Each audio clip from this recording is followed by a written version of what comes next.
I want to give a big thanks to Bunny Gum for providing the Ciconia themed avatars for this podcast.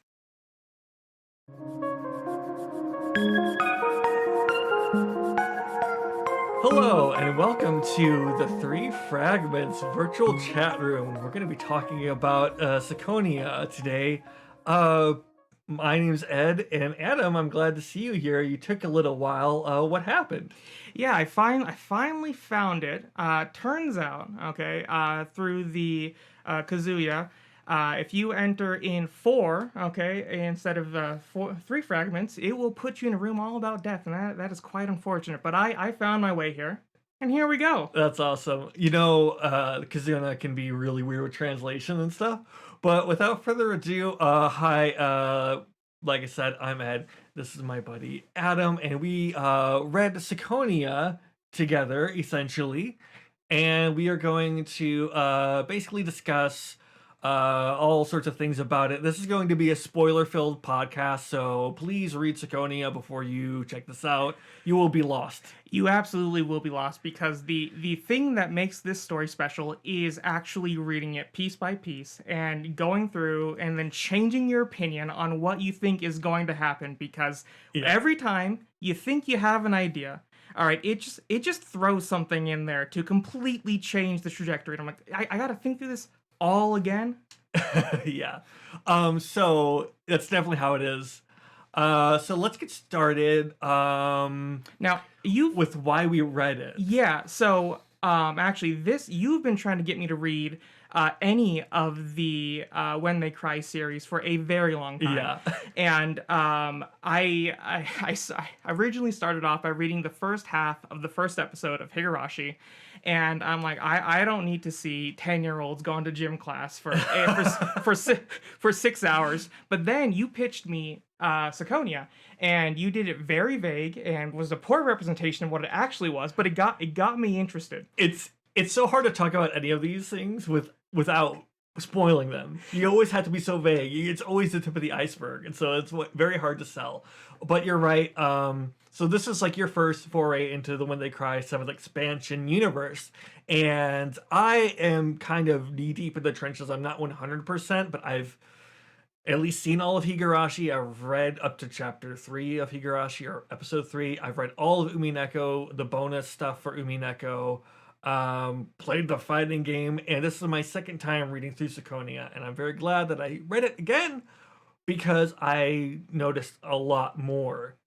Yeah, and I'm coming from I haven't read a book since I was 14, so this is this is quite a new thing for me, especially since I kind of thought that a visual novel would be a little more involved, but no, it turns out it is actually just a novel with occasionally about 12 different pictures. Yeah, I mean these ones are very straightforward. But yeah, this is like the first series that I've ever read as far as visual novels go, so it's really cool though. I really like them. Let's go over the show notes here. Okay, so blind impression. What was your blind impression? Yeah, okay, so oh boy, when I was reading that the prologue thing where you load up the game, I thought, okay, this is going to be Starship Troopers because it's it's the training scene, it's the propaganda, and it reminded me so much of like the training scenes in the movie and that book. And so I'm like, okay, this is what it's gonna be like. But then very quickly we introduce the little child soldiers, and I'm like, okay, this is interesting. It's got my two least favorite things, children and fascism. and I thought, okay, this is gonna be quite a ride. But eventually it was the character writing that actually like latched me into it. I was able to look past what feels very superficial because honestly, when you look at like what happens in the story and the way that this guy writes, it feels surface level. But as we've talked about so many times, if you actually look into like the platitudes, they are meaningful. They explore the most generic thing. Like, can you think of anything more generic sounding than Walls of Peace? Walls of Peace. And yet, here we are, about like 20 hours later, okay, and I've heard that probably 100 times. I'm like, yes, okay, walls of peace. We get it. We get the walls of peace. I want some walls of pizza. I'm here to support it. Okay, I'm here. I'm a walls of peace guy, and I'm like, yeah, that is really good. And so that is what got me like willing to read it, was that first time that they the gauntlets actually go out and have conflict. Yeah. Okay, and then you actually see the walls of peace, this complete nonsense, be in action, and I'm like, oh, okay, here you go. This is actually kind of cool. It's weird that it works, you know? Yeah. If there's one thing that Ryukishi 07 does, is that he will build a metaphor and like run it into the ground. And I don't really mean that as in a disparaging way. Like he just very fully explores metaphors, but he also builds upon them like very well. And before you know it, yeah, he's just saying walls of peace over and over again, and it becomes shorthand for these large ideas. It's very interesting. Now, when you were going through, okay, because you read it completely, all the way through once? Yes. Okay, so on reread, what was there a time that you were rehooked, okay, at any point throughout the story? I think that ultimately I was hooked again when I started seeing more how the characters were interacting with each other. I think honestly, when they were setting up the order of the public bath and starting to see, hey, I know these characters, I kind of know where this is going, and I'm trying to find out, I know where the story is going and see what seeds there are. And I think that that's kind of like where it started for me. So very early on, I got rehooked into the whole situation. Yeah, I was sort of set up because the first scene between Seshat and Tojiro is I love it so much because it completely shows how diametrically opposed these characters are, because Seshat is like, oh, people are just binary. They either one way or the other. There's no real in between. And Tojiro's like, kind of, but not really. You know, he takes a more complex, sort of nuanced approach to these things. And I immediately latched onto those characters, so I didn't have to look at the children, all right, and think about the children. And so for a lot of this story, up until really like the very end, I wasn't too invested in the actual gauntlet story, but I sort of really latched onto Tojiro for like what he was all about. And I'll readily admit that I think I more or less made him into the main character through my own through my own force of will. Yeah, you know, I can see that. Yeah, because I remember you mentioned in this series there's a lot of like stories within stories, and kind of a lot of layered storytelling. Yeah, and so when I saw that Tojiro is supposed to be a guy who is like, he's the man who's in and out. Functionally, his role within the Three Kings is he's the information guy, or more rather, he's like the misinformation guy. Yeah. Okay, and so I'm like, okay, and so I had the chance to essentially apply every action that was happening with Meow. I'm like, okay, how is this related to the the Three Kings and all that? And that's what really sort of drew me through the entire thing, is trying to figure out what's the actual story behind this, because I know it's not a group of like 30 ding dong 12-year-olds or whatever pretending that they're gonna save the world through punches or something.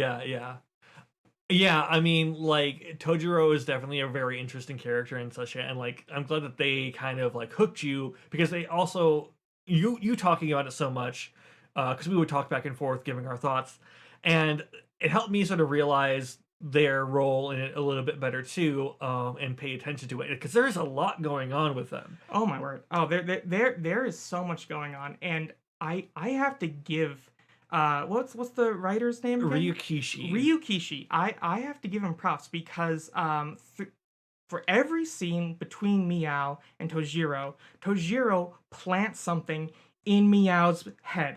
And he never, as an author, is like, hey, look what I did, or look what Tojiro did. He just lets you figure it out on your own. And I'm like, thank you. And so the having to me actually pay attention and figure out these little nuances between characters really caught me, Yeah, I think that's one of like the most big strengths that his writing has. Umineko, I don't know if you're familiar enough with it, but essentially, like, he doesn't even explain the how done it outright. He lets you could go through, read the entire thing, and you don't know. So I'm excited to reread Umineko one day and actually figure out what's going on. Yeah, no, that is yeah, no, that's really interesting. And but so that's kind of what drew me through for the most of it, was really trying to figure out what the background's going on. But towards the end there, the last couple of chapters where you have the Order of the Public Bath, like, essentially completely going haywire, going on the fritz, and then everyone just like turns tail and like runs from the philosophy that they've been behind. I'm like, okay, one, they are ding dongs, and I feel validated, okay, because they actually are acting like the narrative is reflecting how they've been acting for the first time. But the characterization that came in that last few chapters really made the Gauntlets Knights be so much more interesting to me. Okay, like Aisha, I remember I filled out a little chart where it's like, okay, how would I rank these based off of who I like and who I dislike? Most of them were neutral because most of them didn't have a real chance to shine. But then there were a few characters like Aisha who I'm like, she's just annoying. But then her last little speech where oh my god, man, and it smelled like she's just freaking out. Okay, she's just freaking out. That one little bit of characterization makes me like her so much better. And that's what I noticed. Every time that a character got an actual moment, they became a real character for the first time. I think that's like a strength of the writing too, for sure. Like, you'll notice. I mean, once everything sort of comes out for this, because this is being recorded when we only have phase 1, and phase so that's rough. But you'll notice that when you're reading, he'll do that. Like, he has an idea for what his characters are, their backstory, and everything, and they're consistent. They'll peek in a little bit here and there. And so sometimes you will get moments like that where it's like, oh wow, Ayasha is like going through it, you know? And it's really cool. It is. And what made Aisha really pop is that Gunhild, through the duration of the story, is her sort of role is that, like, she's from the have-not portion of society, whereas like 90% of the other Gauntlet Knights are like from birth, literally born and bred, to be the best sort of like tip-top cream that they could be, whereas Gunhild had to sort of like crawl her way up, and then you learn that Aisha had to do the exact same thing, and it really makes me feel for them. Before we get too sidetracked, true. We're trying to stick to a docket. Also, really quick, we're bad at pronunciations of names. There's a lot of names from all around the world. A lot of stuff that we just simply aren't familiar with. So if you do have any corrections, feel free to let us know. Like, we want to, learn how to say these names in the future. If you actually have a good way to have that done for us. Also, but getting on to the next thing on the docket, what are things that you broadly liked and didn't like about the story? Okay, so we talked about the characterization really is the prime point for me. All right, that is like peak thing that really actually pulled me through was the sudden rapid change in characterization. It just added, I think I described it as like wiggle room at one point. There is wiggle room in every single thing here. Like, you can't really make assumptions about anything. And so I thought that was really good. And then the I mean, you'll find that like characters are really multidimensional. Like their motivations and stuff. Like when stuff starts to become more clear, like you'll be blown away by like, oh yeah, I mean, I might not agree with what they did, but I understand why they did it. Oh yeah, absolutely. And so that was the probably the strongest thing in my point. And then another just world building element to it is that I find this post-apocalypse utopia so intriguing. It's a very well written like one. I really like it too. And what I like about it is how it tricks you into being like, yeah, no, that would actually be cool. But then like Oh my God. you remember like, oh crap, like oh shit, like it's a hellhole. Like it sucks so bad. It's really bad, and because we only see, like the AOU peak prime part of the AOU is the what we actually see of the city, and so it's like we're being fed that perspective. But then when you hear like other characters talk about it, and then in some of the data fragments they go into more like the weird inequalities that exist here, and so it starts off looking like, oh, happy-go-lucky. We're in we have a performative Olympics where we all do military drills and then it works. Like it looks like this weird utopia. Okay. Yeah. And then it just slowly unravels every piece that you learn about it, and it makes it more nefarious. And it even goes down to like the temperature. The worldwide temperature is like pretty chill, like there's no harsh conditions. Like that's how much this ADMS system affects everything, and it's just incredible. ADMS is so interesting. And then kind of along those lines, the other like more minor thing that occasionally just really brought me back into it was wisdom. The nonsense science magic that may or may not be actual magic, or might be technology, or might be who knows. Yeah. So those are all like very strong things, and they got me through. They got me to read a book, Ed. Hey, that's a big feat. I am so proud of myself with my eyes, not even with my ears. And but the thing that was the hardest part to deal with is that the vast majority of this novel is a bunch of people sitting in an AOL chat room reading headlines and then reflecting on it. And the amount of things that are like crucial, vital to like the broader narrative, they are resolved off screen, and the characters take the whole next chapter just to be like, oh, okay, let's think about this. Like, just like it. I was gonna say, what examples do you have? The best example, the one that cheesed me off the most was, it was in the second deployment of the Gauntlet Knights after the Kings really started they started attacking all of the world all at once and started deploying different things, and the gauntlets are sent out and things aren't working as smoothly as they did the first time. And though it's like they have a headline, it's like, okay, we're having hate crimes in the ABN. Okay, everyone is in complete distress. Things are like really bad societally. And I took that as, okay, the rest of the novel, it'll be dealing with the societal implications of that. But then, one chapter later, okay, turns out Lingji, the COU princess, just had her pop is just the best peacemaker ever, and he does world peace off screen. And so it's to me that's a pacing problem.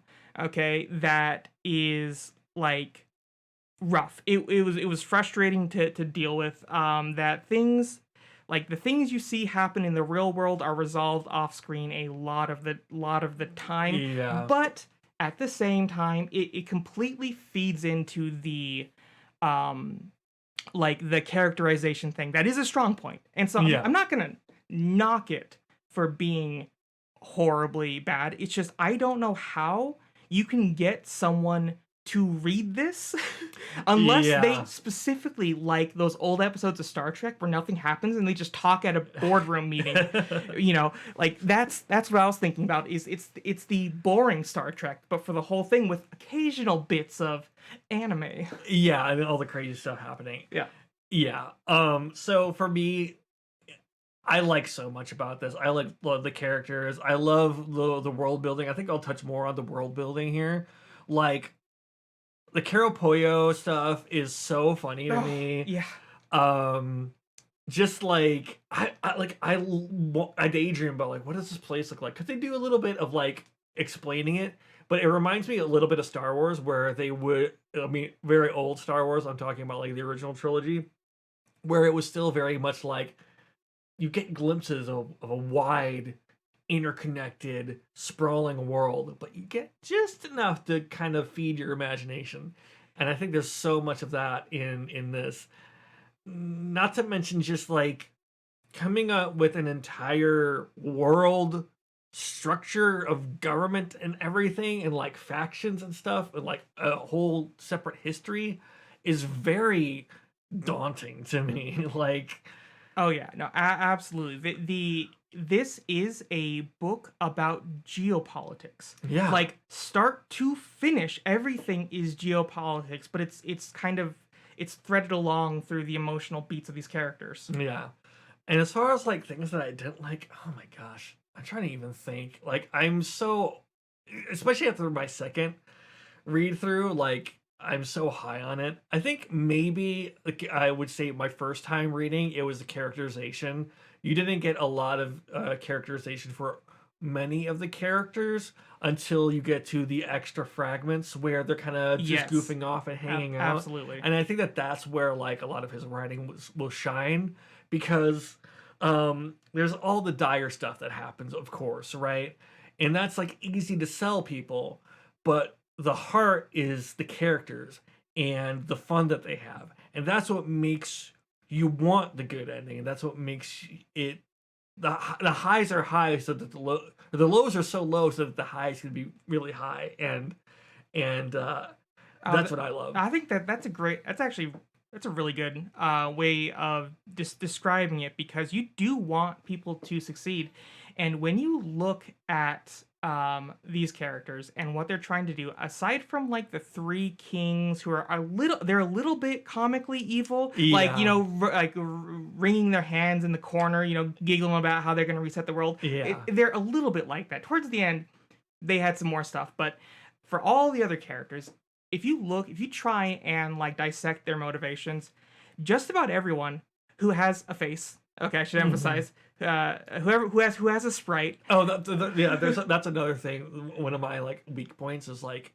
I know that the generals and stuff are supposed to be like, oh, they're the adults, they know nothing, but it's kind of weird that they don't have highs. I get that it's Yeah. trying to like, It's a metaphor. Yeah, I get that it's like trying to sort of like, what am I saying?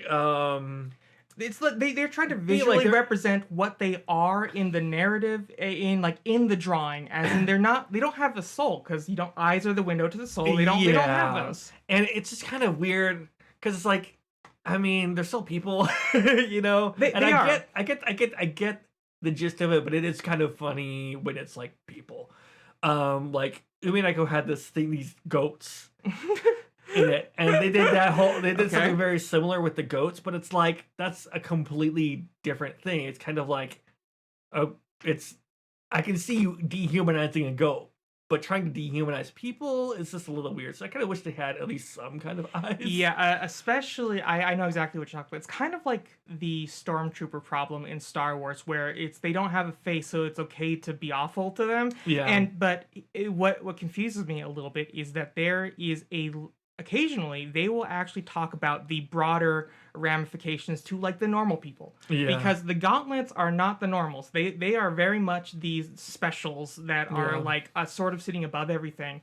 But then occasionally a character will be like, oh, but what if the real problem is poverty? And like Yeah. actually take a reasonable approach for Yeah, once. I think that was Rethabel who said Yeah, that was right? Rathabel that said that, and which is good because that completely tracks because she's like the princess for the ACR, and it makes a lot of sense. And so sort of lost my train of thought there. It's But, okay. It's easy. It's easy too. So I guess we can move on to we kind of covered initial thoughts and impressions. Let's lead into favorite characters. Let's hear it. You first. Okay. You know my guy. So My one of my favorite characters is Veer. She is like, okay, but also, God, also aside from her being really like hot evil scientist lady, do some experiments on me, mommy, sort of thing. You said it, I did it. I'm just reading the room here. No, but she's very intriguing to me. Her sort of deadpan nature, like, just she's such a great catalyst for the mystery of the labs and like what is really going on there, because there's so many interesting and mysterious things happening, and it's almost a little eldritch in a way. It is. Wisdom feels beyond anything. Okay. Yeah. And it's literally beyond anything because the top dogs of the world are the three kings.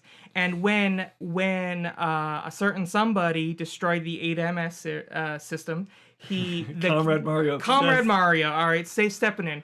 The three kings are like, oh well, you know what? God's just being God. So like wisdom's above everything. And I think that Veer's sort of like blasé, sort of interested but not invested attitude is a perfect reflection of how wisdom is to the nature of the world. And so I couldn't think of a better way to represent the entire underground than through Veer. Yeah, exactly. So Veer's high up there. Koshka.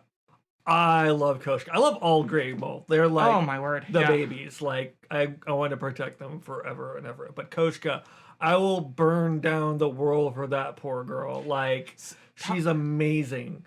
That for me, that was a surprise one. Also, was Koshka. Oh yeah, the real MVP. But we'll get into that. So yeah.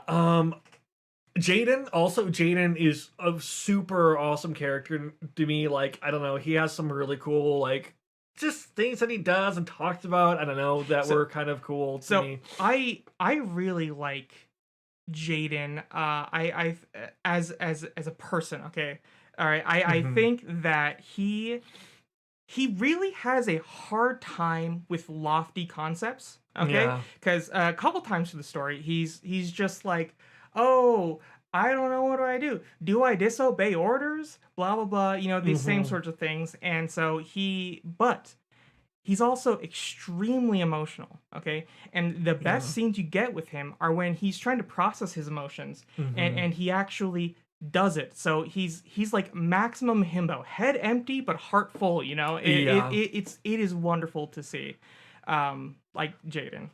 I mean, like, there are so many cool things about Jaden. Having a broader knowledge of the When They Cry series and like his conflict resolution stuff, and like you said, like how he works out through his emotions and he reaches out. He's not afraid to reach out to people, and be like, I'm scared to ask this thing, but I'm gonna ask it anyway. Yes, speaking of which, his first date with Meow, as in the other personality, Meow's sister, when they're both putting up the front, they're putting up the face, and then Jaden was like, I know what we're doing.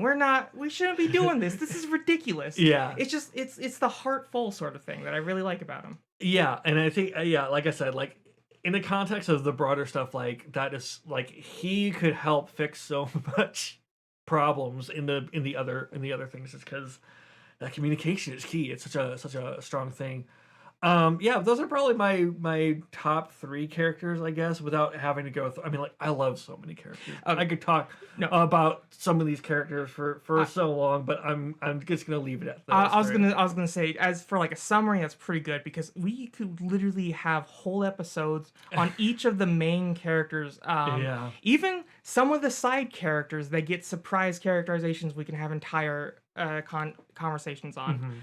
And so I think that if I could go think of my top three here. So my number one main man is Tojiro, because he is, I think he perfectly represents the man with a plan. Okay, Yeah. because that is his entire MO, is that he knows what's happening everywhere all the time and he knows exactly how to use it. Okay. Yep. And he does. Uh-huh. There's not a beat in this story where he is not getting something out of a conversation.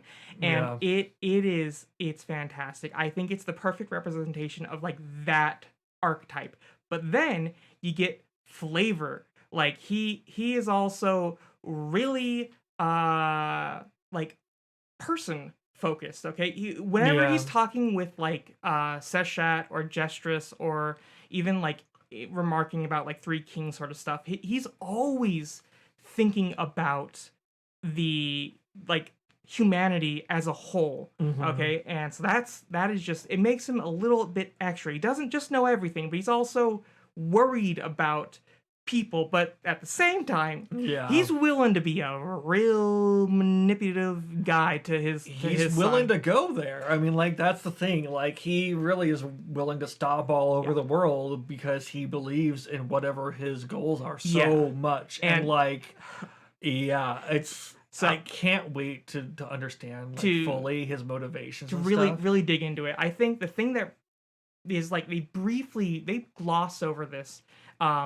briefly, but it represents him as a character so much, because he starts off as a military reporter, right? Yeah. And then he gets wind that there is big powers, there are hands behind the scene pulling the strings. And he's Mhm. like, okay, I need to get all the other really good reporters, and we're going to, find out what happens. And then they do. They Yeah. actually find out that the Three Kings are really behind this. But then he also accepts that you can't really beat them, like Yeah. brute force beat them. So he essentially compromises on the entire chivalric order that he created. Mhm. Instead of like rooting out evil, turns out it is working for the big things, and he's doing it on purpose, Yeah. meaningfully, and I think that just builds on him as a character. It's like that the whole like when you're a little punk kid and you grow like I'm gonna become a suit and I'm gonna destroy it all from the inside, but he's like actually doing But it. he's actually doing it, okay? Yeah. And he's doing it with like a smile on his face, and he still makes time to show off his baby pictures of his Yeah. of his beautiful little baby boy. His adorable And his meow. little meow. And I'm like, okay. First of all, you are still at work. Okay, you are we gonna have to call HR? Like this is a lot of baby pictures, just constantly. But I think that's just a little quirk that is really endearing, because he genuinely does love Meow, but that's not gonna stop him from just throwing Meow to the wolves. Well, I know it's such an interesting juxtaposition. Yeah. You know, And like this is why I think Tojiro is like the main character, because yes, we are focused on Meow, but Meow is sort of being a little gently pushed, and sometimes not so gently, down what I feel like is sort of Tojiro's sort of path. But we're gonna have to get into that in its own thing. Well, I mean, one quick thing is I was rereading a little bit and like I noticed Tojiro when he met up with Meow was saying like, look, I I know what's gonna happen, but I can't tell you. Hmm. Like, Yeah. I'll tell you when the time is right, but the time just isn't right. Yeah. And yeah, it's just that's kind of a reoccurring thing. They're like, well, yeah, Meow, the time has to be right. It's not the right time yet, and they're biding their time. But he also kind of puts forth this idea that like Meow, whatever he is trying to get his son to understand, his son has to come to the conclusion himself. Yes, and what do you know? Who's another character that is trying to do the exact same thing with Meow? Yeah. And so it's like that lines up. The gently walking Meow towards a purpose is so eerily close to what Blue Meow is all Yeah. about. His as a program, but that's a whole other thing That's in a and of whole other itself. thing. All right, so do you have any other favorite Yeah. characters? So okay. like Koshka is not much of a character for most of it. Okay, most of it. When I thought of Koshka for about 90%, 95% of the novel, I thought that she was like she was supposed to represent a victim. Okay, Yeah. because she's the one that you see most viscerally being abused by the military system here. Because Yeah. she's literally being taken apart and reassembled unquantifiable amount of times because she's just like, oh, they're being sloppy today. Or Yeah. something. I can't. Yeah. I something- can't imagine. Yeah, and so I thought that's what her role was in the novel, is just to represent that there's actual abuse happening behind the scenes.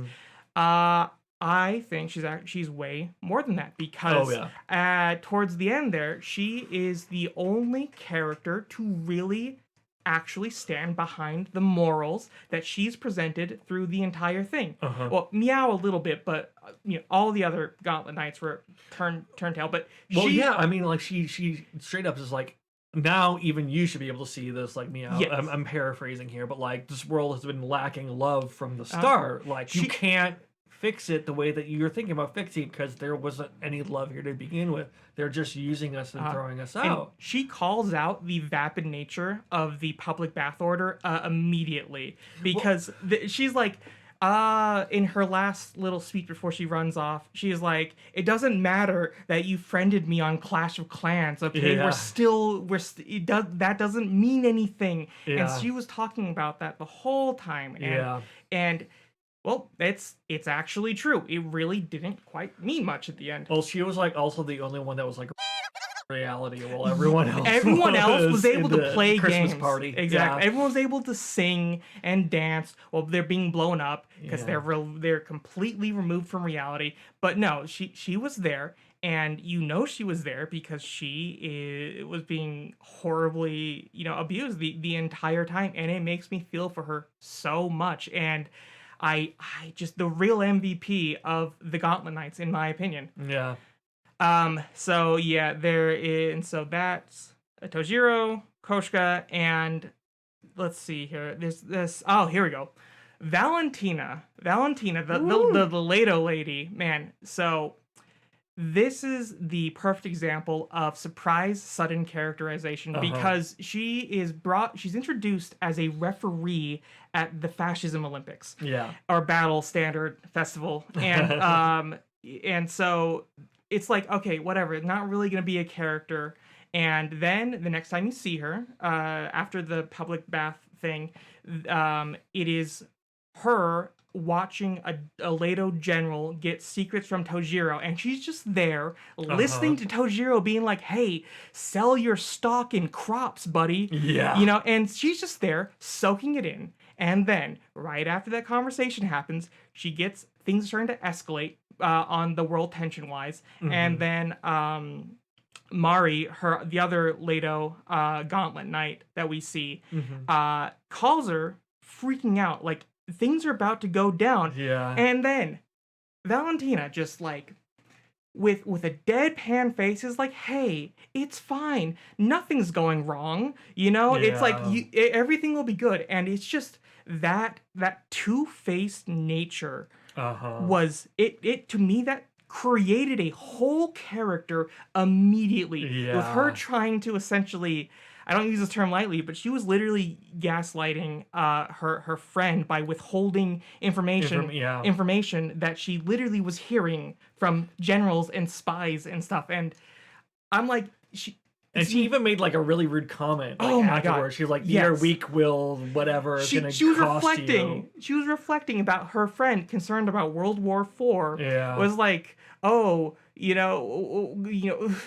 like grow up. Like what do you expect? Like toughen up, dude. And like, are you kidding me? And so she was so nefarious, and I just loved it because I knew that's what she represent. Like that's how she was as a character. And yet when she's interacting with all the other Gauntlet Knights, she puts up this very bland, like, oh, we'll be mediators, we'll do this, when you know, at any time, she could just throw you under the bus. Yeah, she's just like, hey, I'm your big sis. I'm your big, they position themselves as the big sisters, because they're like one generation or whatever above the main Gauntlet Knights, and I'm like, okay, this is great. It adds an element to a side character that was very enjoyable. She's not even close to, main character status, but it made, a D-list character fun. And every time she was on screen, I'm like, okay, this is great. And you were paying attention.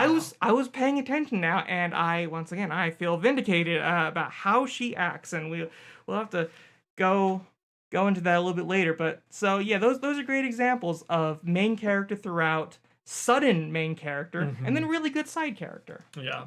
That's awesome. Yeah, there's so many good characters, and they're great. Are there any characters that like you really dislike? I know this is kind of a bonus round. Okay. So this is, because if they like the, or we'll say, I won't say dislike. We'll say we're weak for you. Okay, so that's different, because there were absolutely some weak people. It was mostly the secondary squad of the ACR, like the one with Gannett, Nor, and I can't remember the name of the third one. Mariana, something like that. And it's another Mary. And so they just didn't have a chance to really do anything. They were only their weird dynamic of they all like a different one in their squad, and it's like no one likes each other the way they want to like each other, and so it was just kind of boring. And so that was like really the weakest one. Even the secondary COU squad got like Sujatha, and they were able to have, and Rakshana were all able to really have a moment to shine. And but then the characters that I actually had distaste for were the I think it's Yal Shadat, the ABN propaganda nuns. Yeah. They are like, at first it was just a little annoying, okay? But then when you see what their actual role is in the military, where it's like, God says it's okay to kill. Yeah. I'm like, whoa, I don't like seeing you.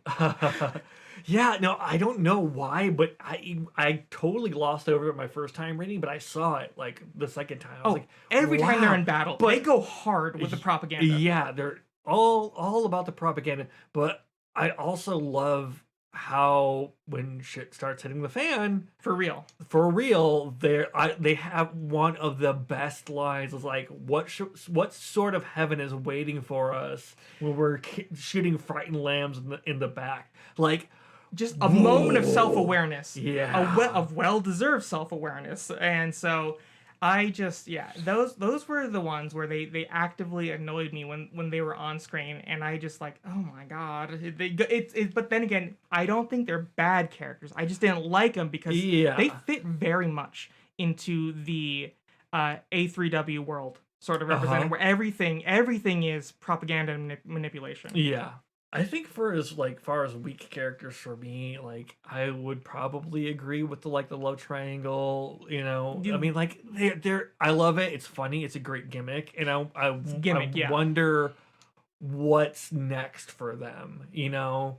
But there's they're not blank. much to see there, unfortunately, right now. I do also want to see more from Ishak and Abdo. Yeah, the Rethabil's bodyguard / Ket members. Yeah, because I do like how they're always kind of playing around with her. They're kind of always giving her a little bit of a hard time, and I think that's cool. I just kind of want to see a little bit more of them. Yeah, and what was so interesting is I always got a very much older brother vibe from them, where they are essentially looking out. They are there to look out for her, but they also poke fun of her a little bit.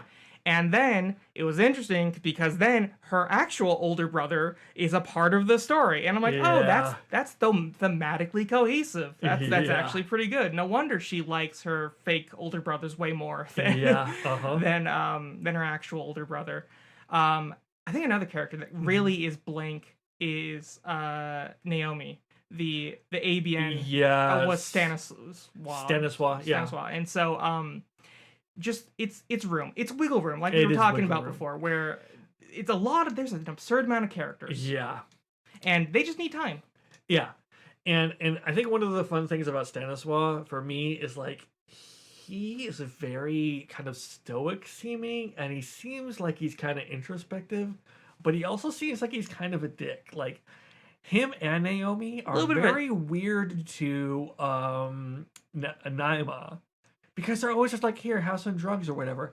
And like even in the end, there's something that sticks in my craw where they're all kind of shooting the shit about, oh, I want to be born in a cabbage patch or whatever, and then like Naima says something, and they're just like, no, Naima, don't shove your way of thinking on others. Have she some barely more, says anything. Have some more space Valium, you know? Yeah. Just they completely like dope her up. That Naima is MVP status at the end there, though. Like, regardless of like the walls of peace and how and the public bath oath of how truly effective that is, it was very beautiful to see her so committed and like, I believe in this, I don't care, I'm seeing this through to the end. She was the one who really didn't care what happened to her. She's like, very much so. If you break the oath, I'm gonna kill you. You're a goner. And so I think that there were only 3 characters who really represented themselves accurately. It was Koshka, like we talked about, with her detachment. She was consistently detached. Yes. Then Naima was the only true believer in Meow's creed. And then I give Meow credit for as much as a jingoistic, military first approach that he had, which I think is very flawed. Yeah. That's why I prefer his papa. He actually was willing to take the fall. As soon as he accepted that, he couldn't really subvert what Bluey Owl was talking about, he was willing to he was willing to give his life for the other people. And so to me, that is redeeming for him as a character, and shows that he does actually have a sense of character, to like internal like strength to him, where he means what he was going for. It's just I think his methods were a little off. Yeah, he's definitely on the road. He's not reached the conclusion. I mean, it's just like Tojiro says, like, you have to realize your own sense of justice. I can't bestow that upon you. It has to be something that you discover. And so exactly. The whole thing is that we are watching Meow walk his way to a conclusion. That's the way this story goes. It's written so that everything that's happening is they walk through it. They walk through the possibilities. They explore them in depth, and that is perfectly representing like who Meow actually is, because he doesn't really have much of a clue on how to do these big loftier things, but he's actively trying to do something with them, and so I think that it's good. So those are really the only 3 that are like, I give you thumbs up for actually having real ideals. Favorite scenes. I'll take this. Yeah, you kick it off. The factory. That stuck with me. It's a hard scene, but Jesus Christ, did that stick with me. The factory scene is so crazy, and the more that I read through and stuff like that, that is the future that they're trying to like avert. That's like somebody saw that, they're bringing that information back. And they're trying to stop it through some method.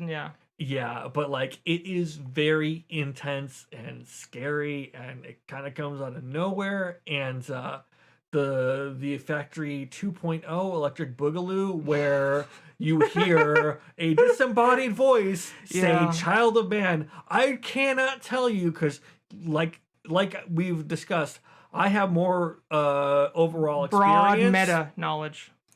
My heart dropped when I saw that, because that is scary. The character who says that is scary. He's not named, I should emphasize. It's unnamed, and so I will. This is a good example of the completely different approaches that we have, because like you are seeing that as a broader thing Yeah. between the different things, whereas within the strict context of the story, There are even small things, sorry, like No, go ahead. the association with 34 that Veer has.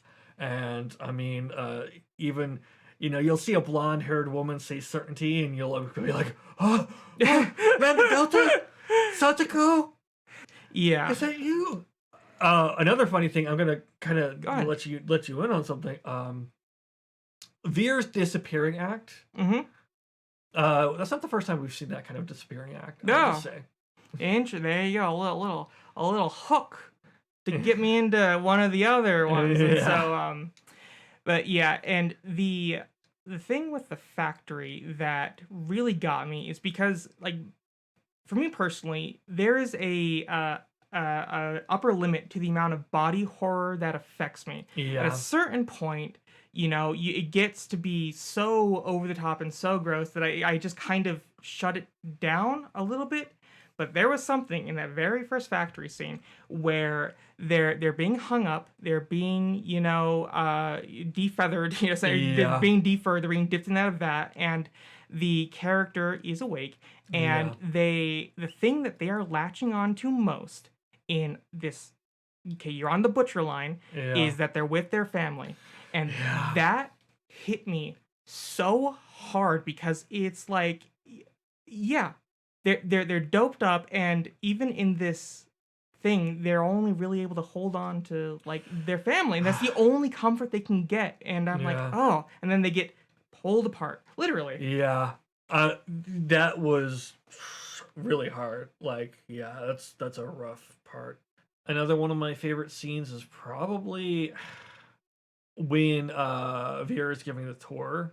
No, I mean, like, it's that's- kind of funny because it seems like all the weird, like, very violent ones are sort of the ones that come to mind, but that's like almost like those are the easy ones to sell, Yeah, well, they stick into your brain. Yeah. It's not it's just there's some weird stuff. And another really good underground scene is the second one, where you're having Veer walk a new, I think it was like supposed to be like a new person in the underground through, and like, hey, this is what we do here, blah blah blah blah. And they focus on a guy his wisdom job was to discover immortality. Yeah. Okay, and she's like, yeah, he mostly got it. And that and then they just kind of move on. But then like the last thing they show is that the guy who was studying immortality was just permanently, he hung himself in the corner of the room. Yeah. And he's just there for an unknown quantity of time, like kind of alive. Yeah. And it's that weird, like you were talking Eldritch, where it's almost nonsensical, but it still feels like scary and strange. It's I think the scariest part about it, and what really brings it to that level, is that Veer is just like, oh well, we'll just leave him to it, and then let's continue on. Like, he's working hard. Nothing. It's par for the course. Yes. He's a good example. He's who you show the tour to. The new recruits, like, hey, this is what you can be one day. Yeah, well, and also the weird thing is like the guy that she was giving the tour to, he was like reading books so much, and he was like almost like buried in them because he was just like hooked on reading these books.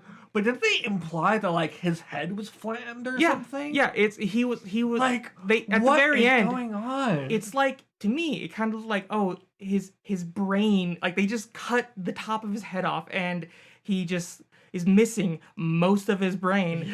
And it's just like all the automatic functions are only what's left. He's just kind of going along, and he's happy to be. And it's surreal. It's very surreal. It's strange because it's par for the course. There's nothing odd about it within the context of the underground to the characters within the underground. Yeah.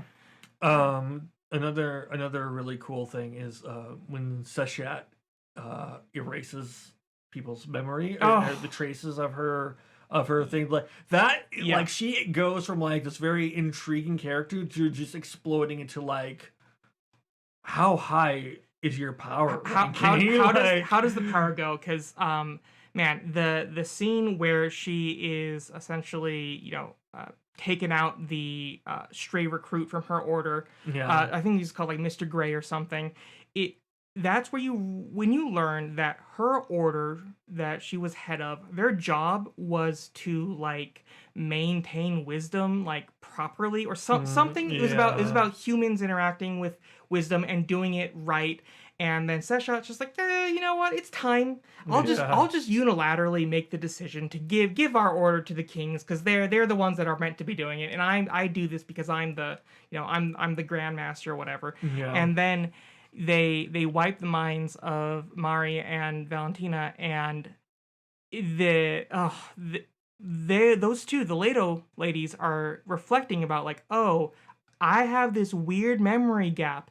They've experimented on like hamsters and rats about erasing memories with selcom stuff, but then as the reader, oh, this is some wisdom nonsense. Yeah. And that scene in particular is what like really made me actually pay more attention to wisdom, because it's like there's so much to go into. It's like Seshat is older than the current generation of Gauntlet Knights, and actually probably a little older than anyone else because she still uses the keyboard like a weird person.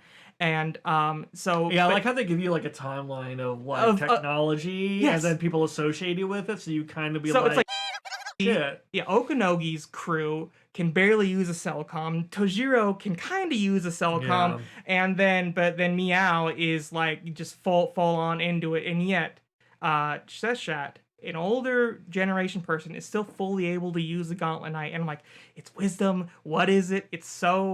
It just made it a lot more interesting. And then knowing that brains can be reprogrammed through some means, that opens up a lot of possibilities. I thought Blue Meow was just something being implanted, maybe, or whatever, but like someone maybe like in a chat room disguise. But this introduced of Blue Meow being legit. He could actually be a program put into his brain through whatever means of manipulating minds that the Selcom people have. And I'm like, okay.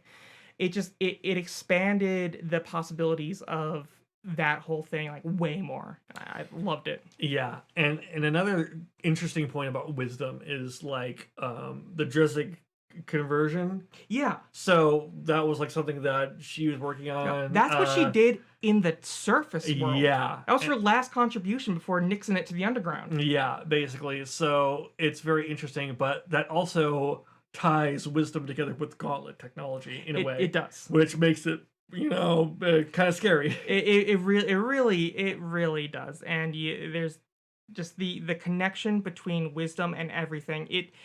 It thematically, it contributes to the artificial nature of the world, okay? Because everything is created, everything's drip fed, everything is handed out strategically, and then you got a feeling that wisdom is just the exact same thing, okay? Wisdom is only handed out at certain points, at certain times, for very specific purposes. Yeah. And so it really shows that nothing in this world is natural. Everything comes from a factory, and they're just trying to make sure it doesn't end up at a factory. Yeah, it's very interesting.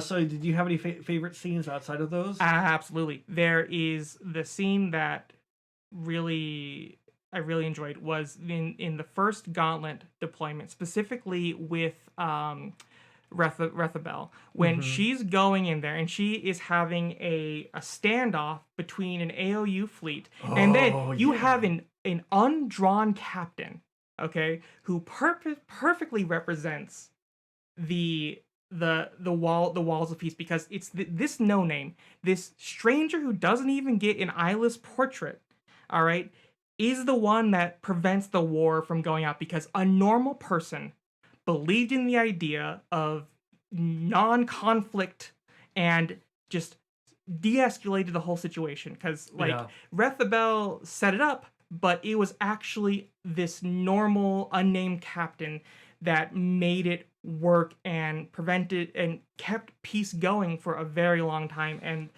it's like the idea of walls of peace is that everyone is only building up defense. The idea is just only build up defense and you will never have to attack. And then it worked. And this random guy actually represented it perfectly. And I love it because I have a soft spot for when the non-special, the normal people step up for good causes. Yeah. You know, and just seeing that the whole scene actually with a lot of other like unnamed characters, it gave me actual chills because I just love seeing normal actual people do good things, not heroes. Yeah, the everyman. The everyman. Yeah, exactly. Not these special people, just someone doing good. And I loved it because it lets you know that the walls of peace could have worked if the three kings hadn't gone and poked the nest about 1,000 times over.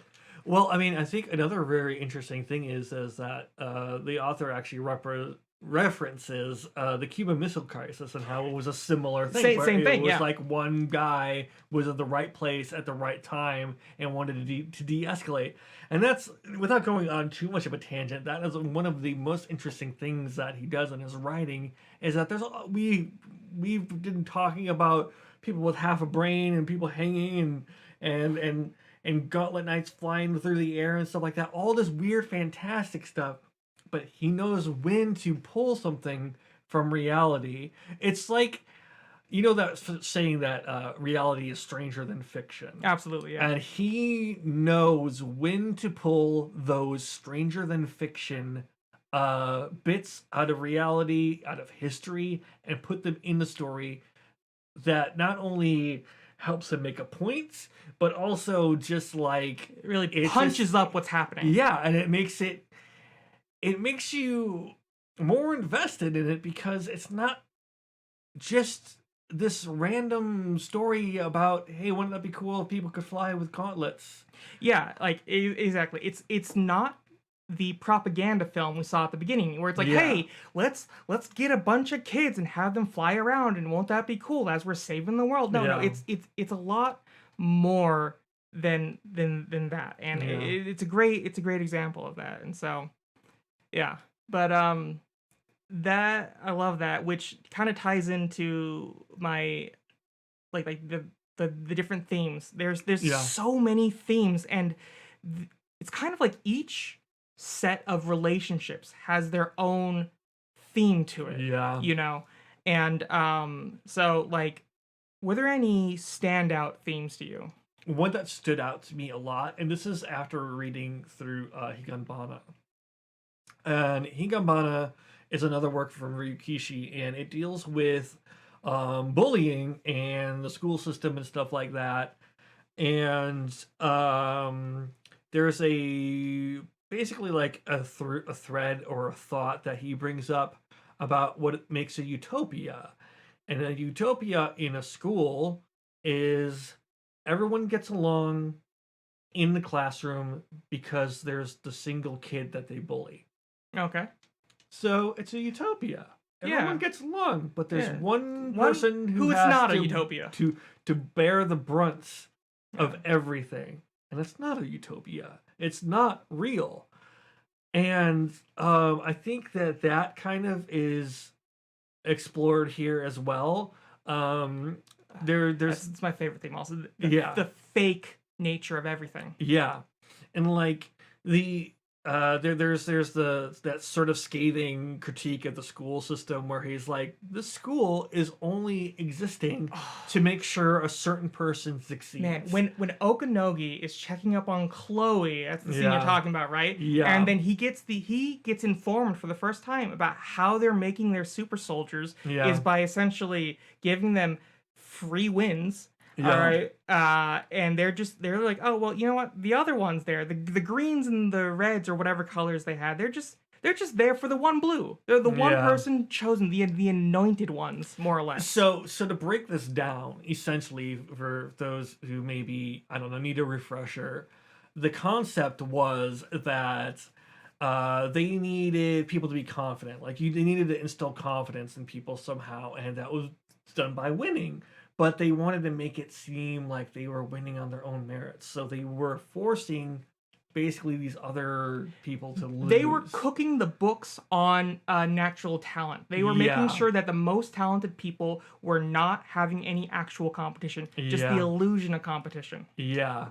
And it's scary because, I mean, like, there can be, you know, obviously this is being written from a Japanese perspective, right? And with issues that are probably going on in Japan and stuff like that. But I would say that there are similar issues in the American school system, when it comes to basically catering mostly to a certain kind of person, the way that, you know, certain kinds of people will learn and succeed, and they do the bare minimum for people who might need different ways of learning.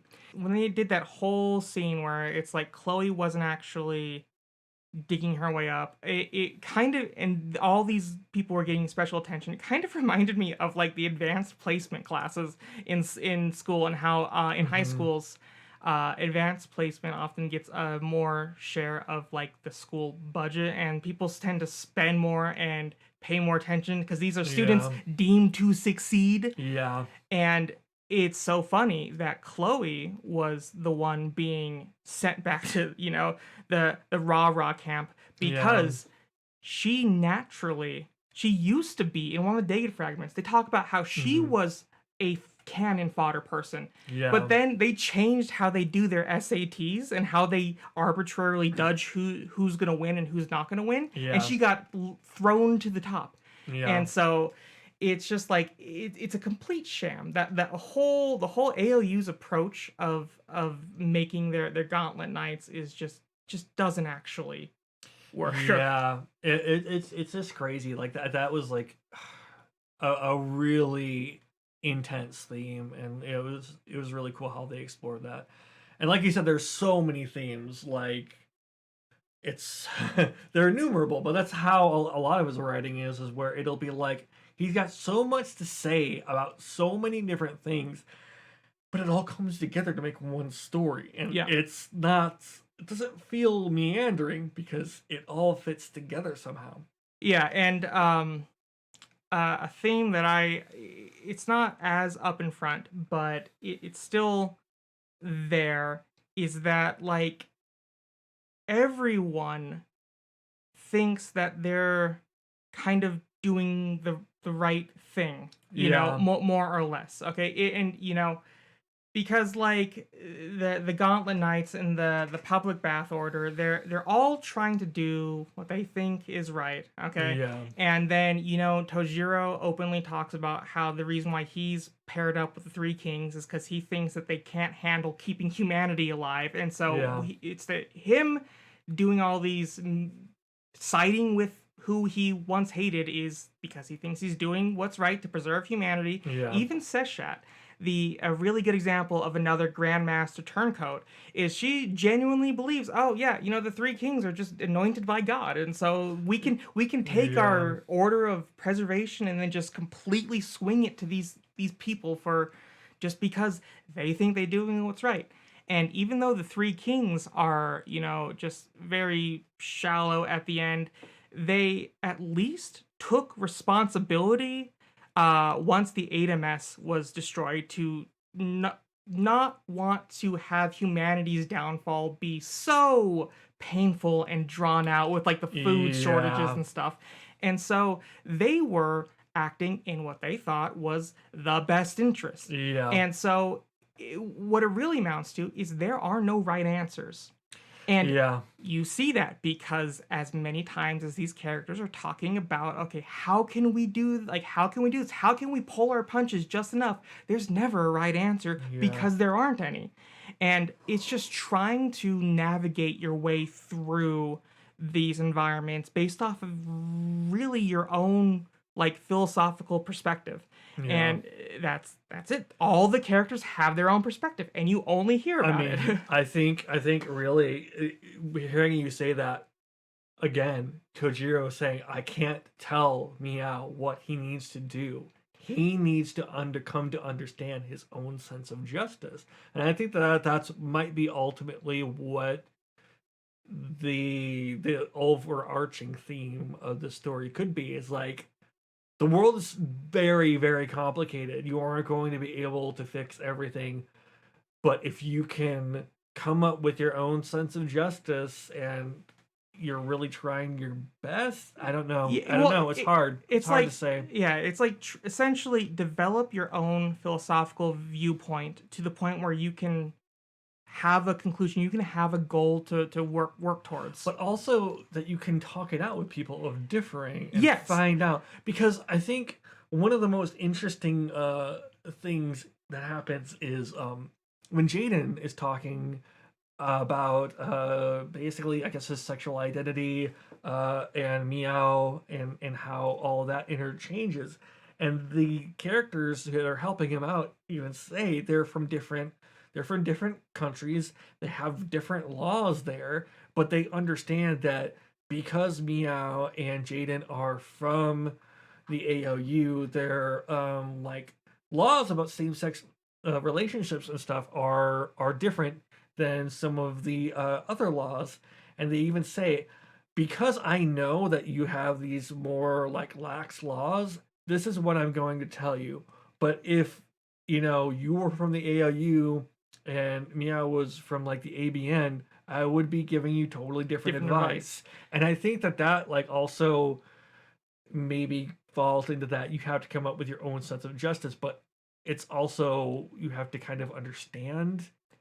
You have to do the legwork and think it through.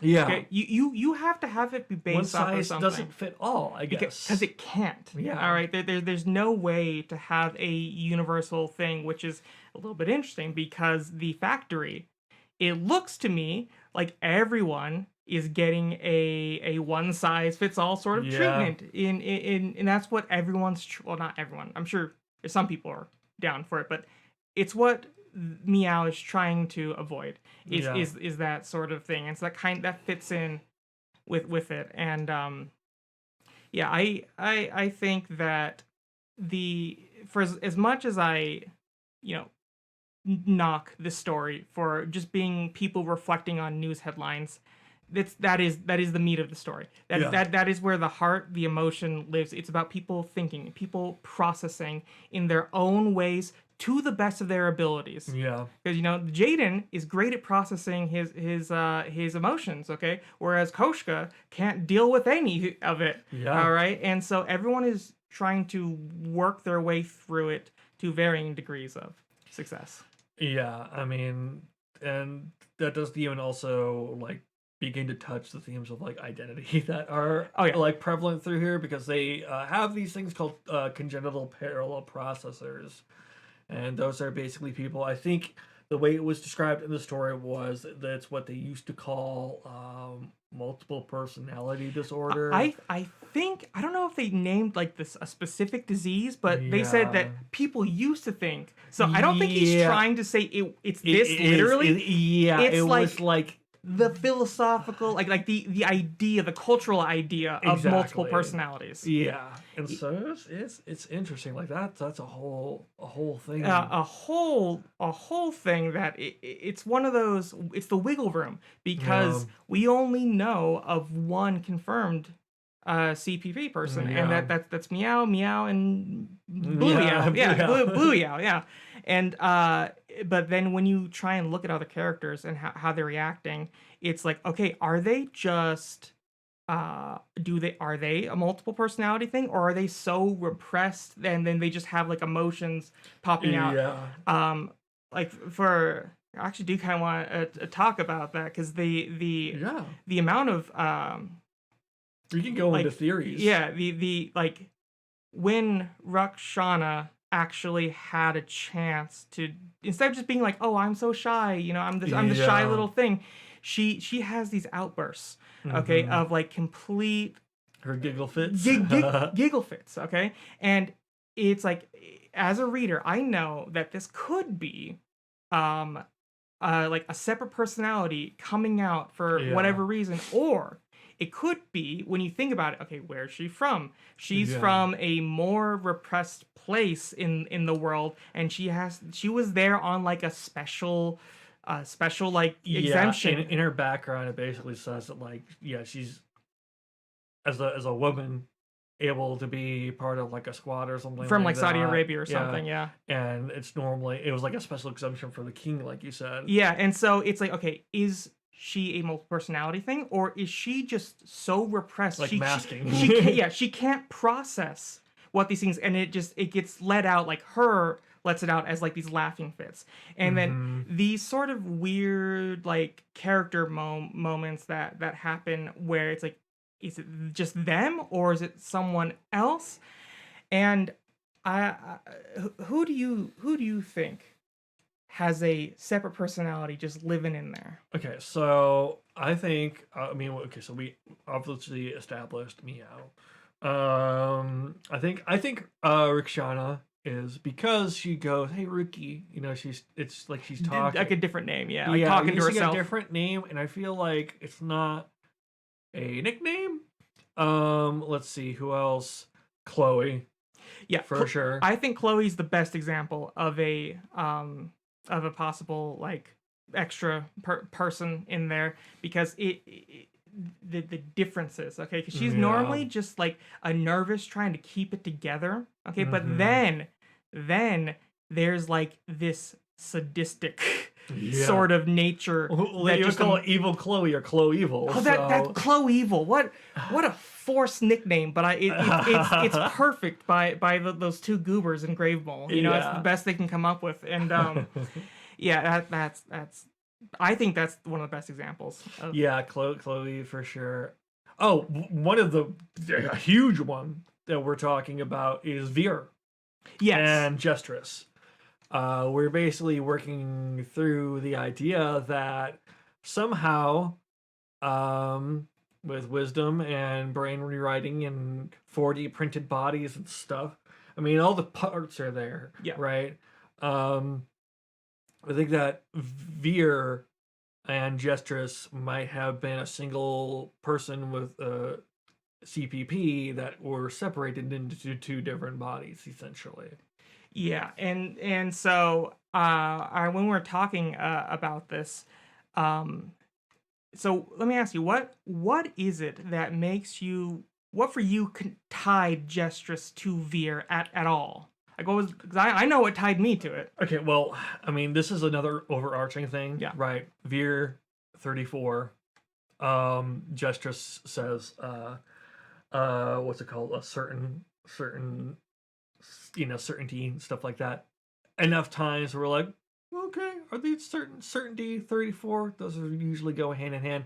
But the eye color, once the reveal is happening, the way that Tojiro talks to her, saying stuff like, "You look like when we first met," and how Justice gets upset when he says that, and says like, "How many times do I have to tell you not to say things like that?" In a very similar way to when Jaden would mix up the identities of Meow and Meow. Exactly. It parallels it wonderfully.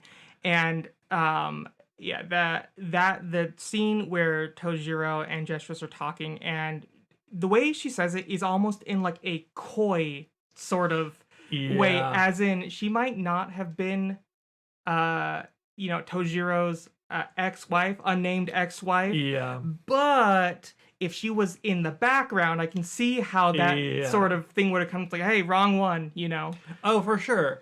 And like, I mean, she even mentions like, isn't that technically isn't that technically cheating? Flirting with me? Because here it's one of those weird quandaries that you think about in the world building. It's like, okay, if you marry a personality, do you marry all personalities? No, you don't. You don't marry all the personalities. And that's interesting. I'm gonna do a couple direct quotes from that because I think that this is like a very interesting theory. Throw it in. So when Tojiro and Jestress are talking, Tojiro says at one point, "Make sure you become a good woman too. If you do, then once this madness is over, you might have a future where you're sipping wine and gazing at the twilight with me." So they're kind of talking a little bit about like being the last people on Earth or whatever. And so him having this idea of him being like with his wife Yeah. at the end of the world seems kind of like a thing. Another crazy thing. I don't know how it happened, but I think that Jestress is Meow's mother rather than Veer, and I don't know how it happened. I don't know how that works. Well, but so I remember you mentioning it, and I was thinking about that. And I want to talk about that a little bit, because I can kind of condense it. So, are you? Yeah, go ahead. Veer, after Mario, our beloved comrade Mario, blows up the 8MS. He does the death to himself. Mhm. She's like, "Oh, wait a second. When you're done, you can just check out. Yeah. I've already completed my purpose. Should I Yeah. start making an exit plan?" And so it's just kind of working with how things are in that last scene, like the very last scene where you're talking to Meow, like Meow, like in vitro. Yeah. It's the mother talking to them, and basically, I think that a possible answer, because you really have to guess with a lot of these things, is that Of course it's the 1 out of 4. yeah, it's exactly. It was like one. Assuming that Veer and Jestress are two personalities in the same body, okay? Only one, I just guess that only one goes down to the underground because only one earned it. Every person in the underground earned it, very much so. And so then we look at Jestress. So we'll say, okay, they're separated because only Veer earned wisdom. Yeah. That means, and we know that Meow is a super special boy. Yeah. Let's just guess that Veer's thing was making the ultimate designer baby, okay? Yeah. And it's like, okay, who carries the ultimate designer baby? Because, Meow is the only Ciconia born knight in the AOU, at least. Yeah. And so it's like maybe basically like Jestress carried Veer's designer baby, which is like the ultimate wisdom baby, the perfection of making a parallel processor in utero. And so I think that's maybe how that sort of lines up. And it's mostly just guesses. Well, I mean, but here's the other evidence, right? For me, just the way that Jestress talks, right? As long as humanity, when she's talking to Tojiro, right? As long as humanity has at least one man and one woman, surviving at the end will be a victory for all humanity. If my greatest wish is granted, humanity will be grateful to me. And they'll realize that my victory is humanity's victory. However, there's no telling how many people humanity will have left by then. Now, Meow's mother says, if a chance comes for my wishes to come true while you're still alive, then lend your mother your strength, okay? Ooh. And she's talking about wishes. That's spicy. And all of that stuff. And she says, I'm not a very good mother. I'm a very bad mother who would use up the whole world for her own sake. And then what does Jestress say in the last little bit? Similar little things. Yeah, it says, I'm here because of the blood of billions. The blood of billions is on my hand. Almost like she did use up the world for her. And also, it's important to note, right? She's using a gauntlet. Yes. We don't see what the gauntlet looks like, but we see that she's using a gauntlet. Now, another thing that Meow's mom says is, in exchange, I'll give you the power to use a gauntlet, the ultimate weapon that will eventually be made practical. And you'll be better at it than anyone in the world from the moment of your birth. Yeah. she can use gauntlets. Yeah. She's working on gauntlets. Her and Veer are working on gauntlets because Dry Sig conversion, which is used heavily by gauntlet knights. It's the thing that makes gauntlets possible because it takes spiritum and turns it into gauntlet fuel, right? Basically. Or something like that. From my understanding, I think it breaks down glucose and turns it into spiritum. Something. But anyways, so we also learn a little bit about her mask. It's not a mask. It's basically like a very old kind of selcom. Yeah, it's. They mentioned that she has it's just an avatar that she had. Yeah. And so this is I really like this because between Tojiro and Jestrus, they're talking like they know each other, and Jestrus is like, "Oh, how many times have I told you not to say that sort of thing?" Yeah. And then when she finally takes off her mask, well, she doesn't take her mask off. Yeah. She actually has to go log out, make a new avatar of her face, and then come back in to show Tojiro. And then Tojiro is like, "Oh, this reminds me of when we first met." Yeah. And so it's like, okay, there's an actual. To me, it's like, oh, this reminds me of a younger you. Of course, is what that's saying. Yeah. And so it's another thing like. The pieces line up, and like the old not only him referencing that like he's known her for a long time when she was young and she looks very much younger than Veer does. Let's be real, she looks like a young Veer. Yeah, okay. Exactly. And then there's also just so it's rooting her as an old flame or whatever at least, but also someone who can use a gauntlet at that age, right? Yes. Which is kind of unheard of. And then and then you bring into the fact that Meow's mother knows about gauntlet technology, knows that it eventually is going to become successful, or practical or whatever. Like it. So, and who's the only natural gauntlet users? Natural parallel processors is the people with multiple CPPs. Yeah, exactly. And then you have all of that. Like one of the pioneering gauntlets, let's say that Jestrus/Veer is. Yeah. And obviously Nobel Prize winning, like incredibly intelligent. And then you have Tojiro, who's incredibly intelligent. Them having a baby, I don't even know if it needed to be a designer baby. Yeah, because they've just got. It could just be a true match. Yeah, they just got a lot going on between the two of them. Now that I'm thinking about it, in one of the data fragments, when Gunhild is talking about how Meow had such an advantage, Meow is like, Dad put me in parallel processing school as an infant. Yeah, and so. He might, now that you're talking about it, he might not be a designer baby. He might have Tojiro just might have known that, like, hey, you can teach, parallel processing or, like, train it in early. And he could just be really, really good. And he just had the advantage of, getting a head start above everyone else. Yeah. It's almost like, how Koshko's, like, they know that she's special.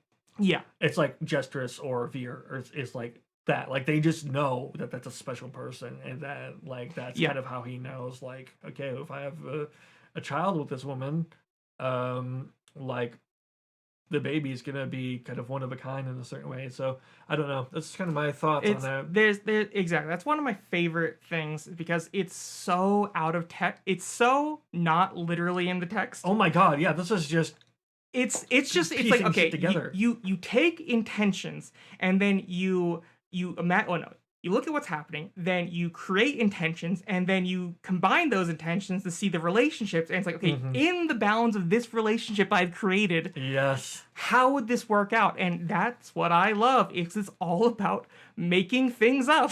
Yeah, it's ridiculous. I mean, I love it. I have not really read or engaged, I don't think, in any media that begs to be picked at and picked apart and digested as much as this. That's the game part of this video game. Yeah. To me, is like it is analyzing, it is digging through, it is going off of vibes and just trying to work with it. And none of it feels like you're going too deep.